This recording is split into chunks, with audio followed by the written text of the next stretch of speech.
ጤና ይስጥልን ውድ ተመልካቾቻችን፣ መነጽር ፖድካስት ተጀምሯል። መነጽር ፖድካስት ጥበብ ለኔ፣ ላንተ፣ ላንቺ፣ ለናንተ፣ ለቤተሰባችን፣ ለማህበረሰባችን፣ ለሀገራችን ብሎም ለዓለማችን መሻሻል የሚያደርገውን አስተዋጽኦ በተለያዩ የስነ ጥበብ፣ የኪነ ጥበብ፣ የኪነ ህንፃ ባለሙያዎች መነጽር የምንፈትሽበትና ትርጉም አዘል ጨዋታ የምናደርግበት ፕሮግራም ነው። አብራችሁን ቆዩ። ዓለማችንን ቀጥ አድርጎ የሚያቆም ታሪክ ተናጋሪ፣ ትርክቶችን ቀያሪ የሆነ ጥበብ ነው የፎቶግራፍ ጥበብ። ለዛሬው ትርጉም አዘል ጭውውቶችን እንድናደርግና ፎቶግራፍ ለዓለም መሻሻል የሚያደርገውን አስተዋጽኦ እንድንፈትሽ በመካከላችን እንግዶችን ጋብዘናል። እንግዶቻችን እዚህ ስለተገኛችሁልን በተመልካቾቻችን ስም እንዲሁም በክሩ ስም ሆኜ እንኳን ደህና መጣችሁ ለማለት እፈልጋለሁ። ያው ግዴታ ዞሮ አንስተ ደግሞ ስዕሎችን ደግሞ መሸጥ አለብህ። ለመሸጥ ደግሞ እንደተባለው ጋለሪ ያስፈልጋል። እንደተባለው አሁን ያለንም ጋለሪ በጣም ጥቂት ነው ማለት አሁን አንዳንዴ የሌለንን እያየ ስትመጣ እንደ ነጋዴም ሆነም ስታስበው ለካ እነዚህ ቦታዎች ክፍተቶች አሉ፣ ስለዚህ እነዛን ነገሮችንም ማሟላት አለብኝ የሚለውንም እንዲሁ ምህዳሩ ምን ይመስላል የሚል ለመፈተሽ ነው አሁን እየሄድን ያለ ነው። ትምህርት ቤት የለም እንደተባለው፣ መሳሪያውም ሰው እውቀቱና መሳሪያውን በቃ አራርቆታል። እውቀቱ ካለ የትምኛው ዋናው ትልቁ ነገር እውቀቱ ነው። በማንኛውም መሳሪያ የምትፈልገውን ነገር የምትፈልገውን ታሪክ እሱ መያዝ አለበት ተባለ። እንደገና ደግሞ እንደተባለው ትምህርት ቤት ደግሞ ኦልሞስት የለም። አሁን ምናልባት ይሄን ሁሉ አሁን ማነሳላችሁ ምናልባት አሶሲዬሽናችሁ ላይ አንዱ አሶሲዬሽን ስራው ይሄንን ምህዳር መጥረግ ሊሆን ይችላል። ምናልባት አሉ የጋለሪዎች አሉ ነው። ትምህርት ቤትስ እንዴት ነው የሚከፈተው? እነዚህ ደግሞ ካሜራዎችን እንዴት ነው አክሰስ ሊኖረን የሚችለው? ማለት እንደ ሀገር እኮ ማአት ብር ነው እኮ አይደል እንዴ በዶላር ተገዝቶ የሚመጣው። ግን ያቺ እውቀት ብትኖር ኖሮ ቅድም ሙሌ እንዳልከው በዛች ካሜራ ማንሳት ቢችል ኖሮ እኮ ማአት ብር ደግሞ ለሀገርም እኮ የምናተርፈው በጣም ብዙ ነገር ነው። እንደ መንግስትም ማአት ነገር ነው በዛ እንኳን የሚያመጥ። ለምን በቃ እኛ ሀገር ያሉት ፎቶግራፎች እውቀታቸው ጥቂት ስለሆነ ያን ትልቁን ካሜራ አምጥተው ብሎ አሁን እንደነገራችሁን በጣም ውድ ነው። እንግዲህ አሁን ይሄ የካሜራውን ጉዳይ ነው። ሌሎቹን እነ ላይቶችን እነ ሌሎቹን አክሰሰሪዎች ደግሞ ሞር ስናነሳ ላይ ነው ሞር የሚወጣውና ጥሩ እይታ ነው ሞር የሰጣችሁ ለማለት ጥሩ ጥያቄ ነው። አንድም አሁን ያደረግከው ማብራሪያም ቆንጆ ነው። እንደው ጠቅላላ ለማድረግ ያህል የፕሮፌሽናል ፎቶግራፈር ኖት ኦል ኢትዮጵያ ውስጥ ብቻ ሳይሆን አሁን ፕሮፌሽናል ፎቶግራፈሮች አለን አይደል? ለምንድን ነው የውጭ ፎቶግራፈሮች የሚመጡት ኢትዮጵያ ውስጥ? አንደኛው ፕሮፌሽናል ፎቶግራፈር የለም ብለው ስለሚያምኑ ነው። ብዙ ገንዘብ እኮ ነው ፎቶግራፊ እኮ ኢንዱስትሪ እኮ የመልቲ ቢሊየን ኢንዱስትሪ ነው። ኢትዮጵያ ውስጥ ምን ያህል ነው ዋጋው? የኢትዮጵያ ፎቶግራፊ ምን ያህል ነው ዋጋው ብትለኝ እዚህ ገባ የምትለው የለም። ቅድም እንዳልኩ ከኢቨንት በስተቀር ኢትዮጵያ ውስጥ ብዙ የኢንተርናሽናል ሚቲንጎች አሉ፣ ይመጣሉ። አፍሪካ ዩኒየን አለ፣ ኢሲያ አለ፣ ብዙ አይነት ነገሮች አሉ።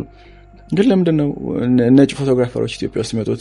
ሌሎች ፎቶግራፈሮች የሚመጡት ለምንድን ነው? በቂ የሆኑ ፕሮፌሽናል ፎቶግራፈሮች ስላላፈራን። ሌላው ያልከው የኢኩመንቶች በቂ አለመሆን። አንዳንድ ፎቶግራፈሮች ላይ ትልልቅ ኤጀንሲዎች አንደኛው ሪኳየርመንታቸው ምን አይነት ኢኩመንት ተጠቀማለህ የሚሉም ነገሮች አሉ።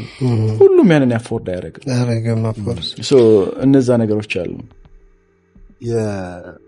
እዚህ ላይ ደግሞ አንድ ፖይንት አለ። እኔ ከብዙ ጊዜ ወደዚህ በጣም የሚያናድደኝ ሁኔታ ነው ይሄ። ከበቂ ትምህርትና ፕሮፐር የሆነ ትምህርት ስለማይሰጥ ኢቭን ቴርሚኖሎጂ ላይ ራሱ ማቴሪያሎችን በትክክል አሁን እንግዲህ የፎቶግራፍ ቋንቋ ቻይናም ሜድ ከአንድ ነው፣ አሜሪካም ኢትዮጵያም አንድ ነው መሆን ያለው ቋንቋ ነው ያለው። እኛ ጋር ግን በድንገትም ስለሆነ ብዙ ሰው የሚጀምረው በተለያዩ ምክንያቶች ሳይማሩ ይገቡና የራሳቸውን ተርሚኖሎጂ ይዘው ይመጡብሃል። አሁን እነዛ ሰዎች እየበዙ መጡና አንተ ትክክል ነገር ስትናገር ለምን ማለት ፈልገህ ነው? ናምን ከውጪ የዛሬ ስንት ዓመት ነው ፌስቡክ ላይ ድንገት አይቼ በጣም ነው የገረመኝ። ሲያሾፉብን ማለት ነው።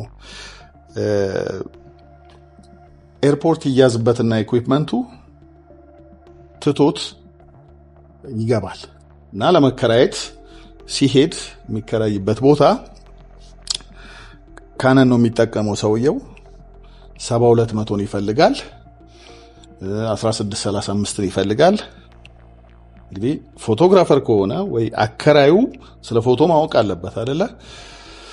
ሱቅም ይሄድ እና 7200 2.8 ይፈልጋለው ምናምን ብሎ በትክክለኛው ቋንቋ ሲነግረው ያኛው አላወቀ እና በአጋጣሚ ተደርድረዋል እቃዎቹ። ይሄንን እኮ ነው የምፈልገው 7200 አይ ሚን ዲስ ይለው ዜብራ ላይንስ አለው። የለም ዜብራ ላይንስ እንዴት ከየት እንዴት እንደመጣ ለነገር አልችልም። ምን ማለት ነው ዜብራ ላይንስ? ዜብራ ላይንስ ብሎ ነገር የለም። እና እንዴት ኢትዮጵያ ውስጥ ካነን ላይንስን 7200ን እንዴት ብለው እንደሚጠሩ ታውቃላችሁ? ዜብራ ላይንስ ብለው እና ማሾፊያ። ይሄ ምንድነው ከስር እየተማረ ስላልመጣ ነው። ያ አንዱ እንደዛ አለ፣ በዛው ቀጠለ። በጣም በጣም ብዙ የሚያስቅህና የሚያናድድ የሚያሳፍርህም ሁኔታዎች አሉ። መጠየቅ፣ ቼክ ማድረግ። ዛሬ ጊዜ ዓለማችን በዛች ስልክ ላይ አለች። ገባ ብለህ ይሄ ምንድነው ስሙ? በኋላ አንተን እኔን እሱ ሁላችንም ያገናኘናል። በዛ ሙያ ውስጥ ያለን ሰዎች ያንን ማቴሪያል ከጠራ ምን እንደሆነ ታውቀዋለህ። there is no need አዲስ ስም የምታወጣለት እና በዚህ ብዙ ነገሮች አሉ እና ያ ምንድነው lack of education። አሁን ለምሳሌ ጋለሪ ብዙ የለንም ማለት ግን ማን ነው መክፈት ያለበት? ሌላ ደግሞ ይቅርታ እዚህ ጋር የፎቶግራፉ ቢዝነስ ኦር ፎቶግራፉ ኢኩዊፕመንትን በል እኔ ከመጣሁኝ ጀምሮ አሁን 27 ዓመቴ ነው። ነጋዴው ነው የያዘው። ተጠቃሚ ፎቶግራፈሩ ሆኖ አያውቅም። አትሊስት ከፎቶግራፈሩ ጋር ከባለሙያው ጋር መሰራት አለበት። አሁን መንግስት ለምሳሌ አንድ ባለሀብት ሆቴል ሲከፍት ያስገድደዋል ባለሙያዎች መቅጠር እንዳለበት። በዛም ላይ እንደዛ መሆን አለበት። ግን ዘመድ አዝማዱን ይቀጥርና የማይሆን ሰው ይቀጥርና በቃ እንደፈለገ። እኔ ስንት ጊዜ ነው ብዙ የተጣላሁት። ስታንዳርድ የለም ማለት ነው። በፊልም ጊዜ ፊልሞቼን እኔ ስንት ጫካ ለጫካ ቁርበት ላይ የተኛው መኪና ውስጥ የተኛው ስንት ወር ቆይቼ የመጣሁትን አንስቼ እነዛን ፊልሞች ባሻራው እንደዚህ ሲያጨማልቅብኝ፣ ያላባ አንገቱ ላይ ሲያደርግብኝ፣ ፎቶዬን ሲያትም እንደዚህ እንደ ካርታ መሆን የለበትም። ጓንት ነው ማድረግ ያለበት። ያ አሻራ እዛ ላይ ከታ አሲድ ነው አሻራው። ፕላስ ፕሪንት ስታደርግ ከና አሻራው ነው የሚወጣው እና ይህን ሁሉ ነገር እና ከስንቱ ጋር አሁን ተራ ነገር ነው እንዳልኩህ። ያ ባለሙያ ቢቀጥር እንዴ ሌላው ቢቀር ቢጠይቁን በደስታ፣ ምክንያቱም ዞሮ ዞሮ የእኛም ጥቅም ስለሆነ በደስታ እናስረዳቸዋለን፣ እናስተምርላቸዋለን። ግን እዚህ ጋር ምንድን ነው ቢዝነሱ ነጋዴው ላይ ይሄ ኢኩዊፕመንቱን የሚሸጠው ፎቶ ቤት የሚከፍቱት ምናምን ነጋዴው ብቻ ነው። ፎቶግራፈሩ ሁልጊዜ አይዞሌት እንደደረገ ነው። የሱ ኢንፑት የለም እዛ ቦታ እና እስከ ቅርብ ጊዜ ድረስ በጣም ፌስ እናደርጋለን። ይሄንን አሳትመህ ያንን ሁሉ ብር አስከፍሎህ ህትመቱን ዝም ብሎ እንደ ተራ ወረቀት ይይዝብሃል፣ ይሰበራል፣ ይበላሻል ምናምን እና ትርጉምና ትኩረት ቫልዩ ስለማይሰጠው ነው። ይሄ ደግሞ ትልቅ ቢዝነስ ነው፣ ትልቅ እውቀት ነው። እንደ ኢንዱስትሪ እኮ ትልቅ ኢንዱስትሪ ነው እና ምናልባት መንግስትም ትኩረትም አላረገበትም ማለት ነው። እንደ ግለሰብም እዛ እንደዚህ አይነት ቢዝነስ ውስጥም ለመግባት እይታው በጣም እንግዲህ ምናልባት ያለው እውቀትም ሊሆን ይችላል፣ ያለው ተሞክሮም ሊሆን ይችላልና ያም ሊሆን ይችላልና በጣም ሳስበው እንደነገርከኝ ያልተፈተሸ ግን ያልታየ ግን በጣም እንዳገርም ብዙ ገንዘብ ሊያስገኝላት የሚችል እንደ ግለሰብም እያንዳንዳችን ልንቀየርበት ልናድግበት የሚችለው። ለዚህ ነው እነዚህ ነገሮችንም ሞር አሁን እኛ ፕሮግራማችንም እንዴት ነው ፎቶግራፊ ለዓለም መሻሻል ሊያበረክተው የሚችለውን አስተዋጽኦ ስናይ አዎ ይችላል ብለን አለ ነገ እኮ ጀምሩ ልንል ነው። በኋላ ኮል ቱ አክሽን እኮ ስናደርግ በቃ ይሄ አለ ዋይ ኖት ለምንድን ነው ማያሳድገን ብለን ጥሪ ልናቀርብ ነው። እና ግን አሁን ስናየው ደግሞ እንደተባለው ስቲል ገና በጣም ብዙ መሰራት ያለበት ነገሮች ናቸውና ቅድም ወደ ተነሳውበት ሊድና ጋለሪዎች ማን ነው ኦን የሚያደርጋቸው? ማን ነው ሊከፍታቸው የሚችለው? ማለት አንዳንድ ሰው በሰው ነው ተነስቶ ሊከፍታቸው የሚችለው እንደ ተቋም ነገር አይደለም። ጋለሪዎች በውጭው ዓለም ስታይ በጣም ብዙ ኦን የሚደረጉት በገቨርንመንት ነው። ለምሳሌ አሁን ሪሰንትሊ አሜሪካ ነገር ሄጄ ነበርና በጣም ብዙ ጋለሪዎች ሄጃለሁ የቻልኩትን ያህል። በጣም ብዙዎቹ ገቨርንመንት ኦን የሆኑ ናቸው። ፕራይቬትም ኦፍ ኮርስ በደንብ በጣም አለ፣ ግን ትልልቆቹ ስቶሪ ጋለሪዎች በገቨርንመንት ኦን የሚደረጉ ናቸው። ፍሪ ኢንትራንስ ነው ያላቸው። ህዝቦች ማንም ሰው መጥቶ እንዲጎበኛቸው የሚደረጉ እንድትችል የሚያደርጉ ታሪክህን የምታስቀምጥበት። አንድ ሀገር ቱሪስት ሲመጣ ወይም ሌላ ሀገር ሰው ሲመጣ እኔ እዛ ሚውዚየም ውስጥ ያዩዋቸው በ18ኛው ክፍለ ዘመን የተነሱ ፎቶግራፎች፣ አርቶች፣ በጣም በጣም የሚገራርሙ ነገሮች አሉ። ስለዛ ሀገር ብዙ ነገሮች ሊነግሩ የሚችሉት። በዚህ ዙሪያ ገቨርንመንት ነው በጣም ብዙ ነገሮች መስራት ያለበት። በፕራይቬት ሌቨል ደግሞ ከሆነ ምንድነው የሚሆነው? አርትን የሚወዱ ሰዎች፣ ኪዩሬተሮች፣ አርት ኮሌክተሮች which is በጣም የሌለን ነገር ማለት ነው። ኢትዮጵያ ውስጥ በጣም አሁን ብዙ ሚሊዮነሮች አብዝተናል አይደል? ኢትዮጵያ ውስጥ ግን እስኪ የምታውቃቸው ሚሊዮነር እንኳን ባይሆን የምታውቃቸው ሰዎች ቤት ሂድ እስኪ ምን አይነት አርት ነው ወላቸው ላይ ግድግዳቸው ላይ ያለው ነገር የቻይና ገብቷል አይደል? ቻይና ታራ ምንም ስለ ፎቶግራፊ ስለ መግዛት ስታወራ ስጠይቃቸው ቶኒ በጣም ጥሩ ኤግዛምፕል አለው። የእሱ ክላይንት አንድ እንደ ፎቶግራፈር 15 ብር ነው ያለ ሰውዬ ዴሞራላይዝ የሚያደርግና በቃ ቴላስ ደ ስቶሪ እሱ ነገር ነስ በጣም ቆይቷል።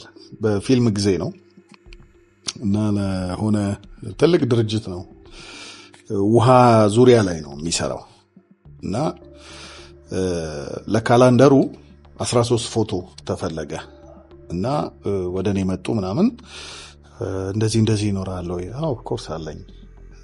በቃ ባስቸኳይ ይዘናና ቢሮአችን እንምረጥ ምናምን። ኦኬ ከዛ 150 ሴሌክት አድርጌ ውሃ ነክ ነገሮች፣ ዋተርፎልስ፣ ዝናብ፣ ጠብታ፣ ሐይቅ ምናምን፣ ደመና፣ ውሃ ያዘለ ዳመና ምናምን ብቻ እነሱን ወሰድኩኝና ድሮ በፕሮጀክተር ነበረ። ባለቤቱ አለ፣ ቢሮ የተለያየ ዲፓርትመንት ኃላፊዎች አሉ።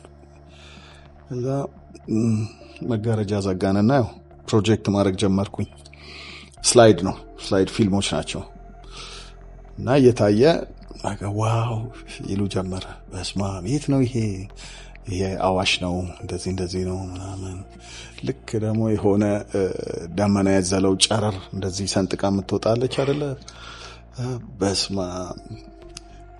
ሚካኤል ነው ገብርኤል የሚወርድበት ነው የሚመስለው ምናምን እያሉ እንትናቸው ስሜታቸው ደስ ይላል።